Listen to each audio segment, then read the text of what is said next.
තමාව බැහැර කළා අත්හැරලා එපා එපා ඔයා කිකී අත්හැර යනකොට ඒ පිටිපස්සේ යන්න එපා කියනවා.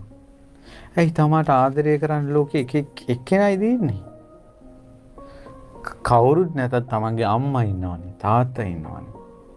තමාගේ චරිතෙත් රැකගෙන තමාට ආදරෙන් සෙනෙහසෙන් තමාව තේරුම් අරගෙනත් ඉන්න බැරි නම් ඒ වගේ අය අත්හරින්න කියනවා.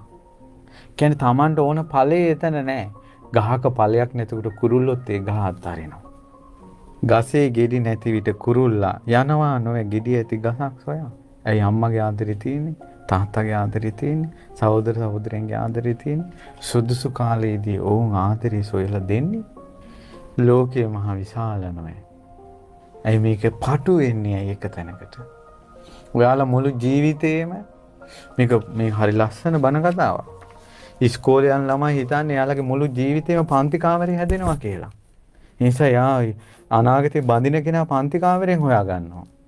එයාලා හිතන්නේ සම්පූර්ණ තමන්ගේ ජීවිතේ ටියුෂන් ක්ලාස් එක කියලා. එයා ඉගෙන ගන්න එකයි රැකියාවයි තමාගේ බිරිඳයි ඔක්කොම ටියුෂන් ක්ලාස් එකෙන් හොයනවා. එයා ටියුෂන් ක්ලාස් එකෙන් හොයනවා මුළු ජීවිතේම. ඊට පස්සේ ඔන්න එයා කැම්පස් එකට යනවා. කැම්පස් එකට ගියාම එයා හිතන්නේ මුළු ජීවිතේම මුළු ලෝකෙම අර කැම්පස් එක කියලා. මේ ලෝකේ මහ විශාලයිනේ. මේ ලෝකේ විශාලයි. සියලු සත්ව කොටස් ඉන්නේ කැම්පස් එකේ විතරක් නෙවෙයි.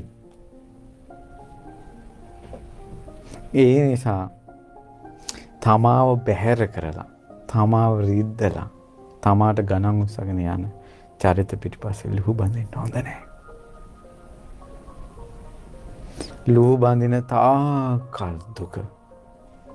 ඔය එක ප්‍රශ්නයකට උත්තරයක්.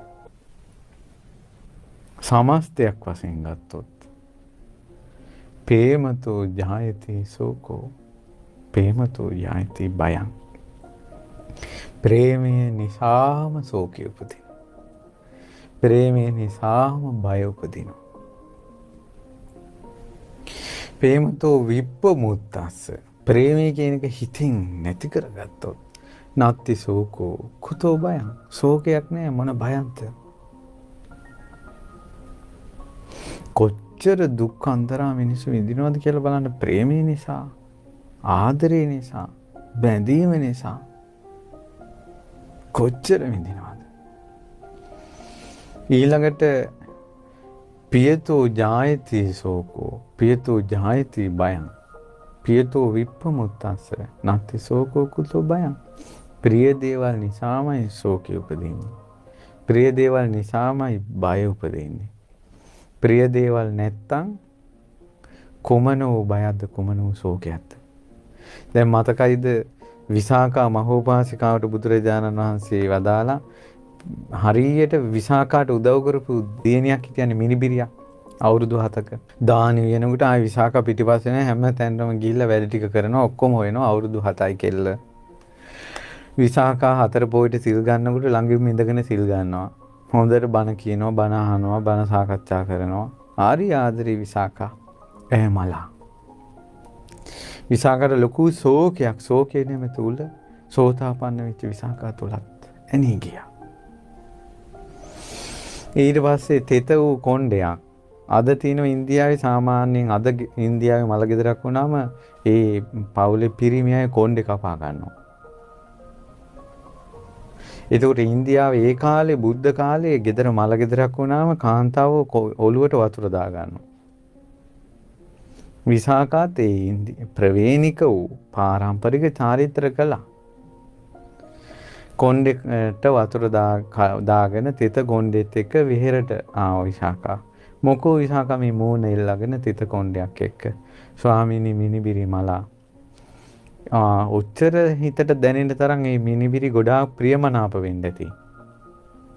ඊට පස්සේ කිව්වා ස්වාමීනි භාග්‍යතුන් වහන්සේ මේ මිනිබිරි ගොඩාක් ප්‍රියමනාපයි.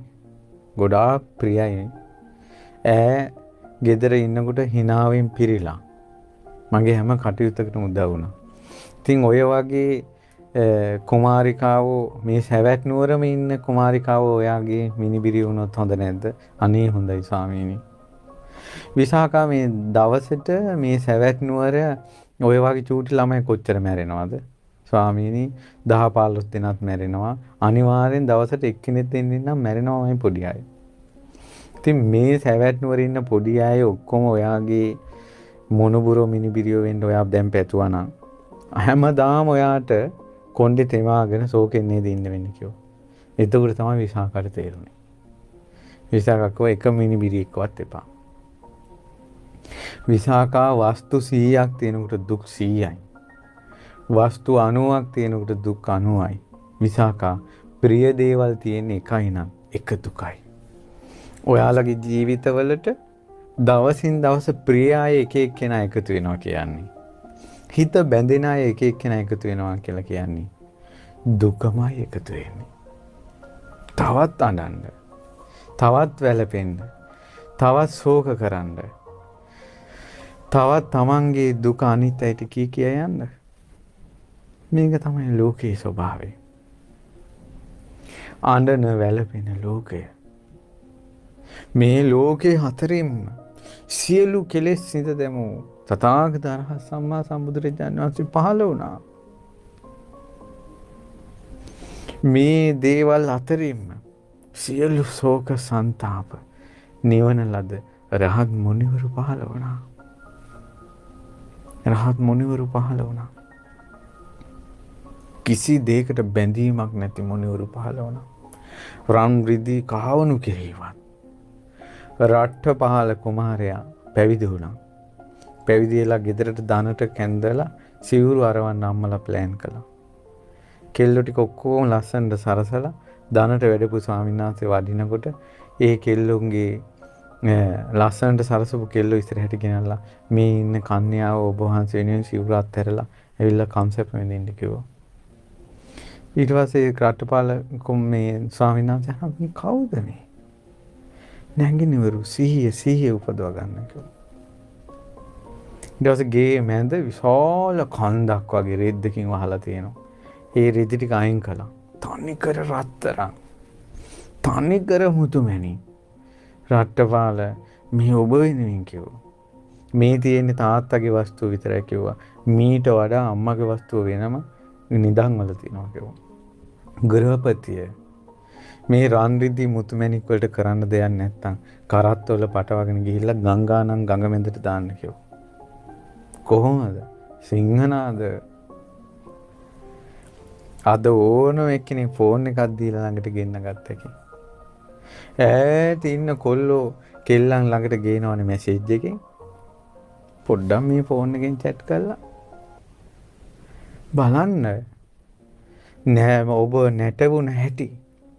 ස්ත්‍රීන් ඇස් ඉදිරියේ තියලා. රන් රිදී මුතුමැණික් කඳු ගණන් ඇස් ඉදිරියේ තියලා. උන්වහන්සේලා සොලවන්න බැරි වුණා.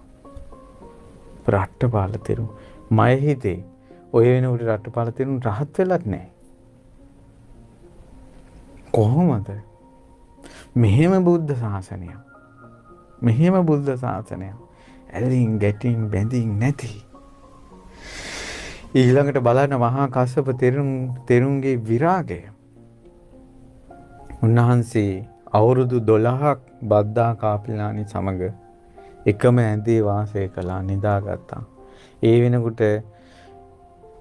මේ පිප්පලි කුමාරයා මහා කස්සප තෙරුන්ගේ ගිහි නම පිප්පලි කුමාරයාගේ රූපේ දෙවෙනි වෙන්නේ බුදුරජාණන් වහන්සේට විතරයි. එච්චර ලස්සනයි. හැඩි දැඩි කඩවස. බද්දා කාපිලානිගේ ශරීරය ලස්සන දෙවෙනි වෙන්නේ යසෝදරාවට විතරයි. එච්චර සුන්දරයි. ඒ දෙදෙනා අවුරුදු 12ක් එක ඇඳේ හිටියා. රාගසිතක් උපද්දවන්නේ නැතුව. එහෙම මුනිවරු හිටියා.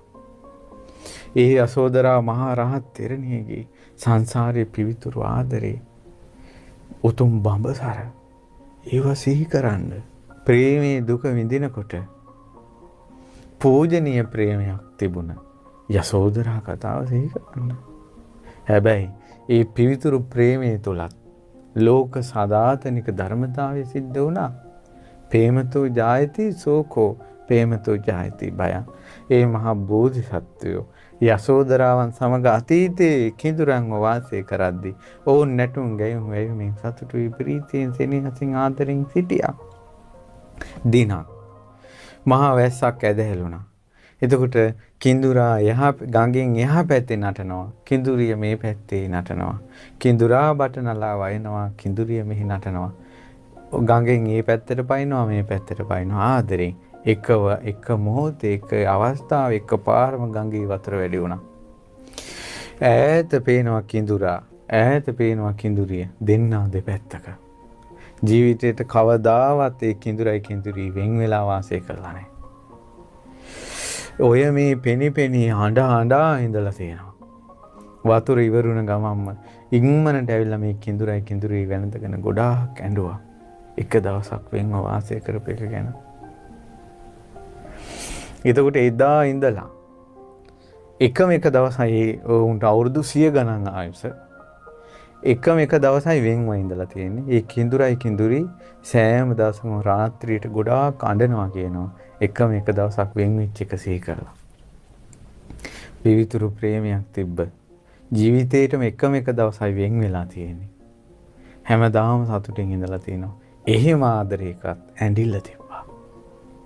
ප්‍රේමය නිසා දුක උපදිනවාමයි. ප්‍රේමය නිසා ශෝකය උපදිනවාමයි. ප්‍රේමය නිසා වැළපීම උපදිනවාමයි. අඬන එකේ පුදුමයක් නැහැ.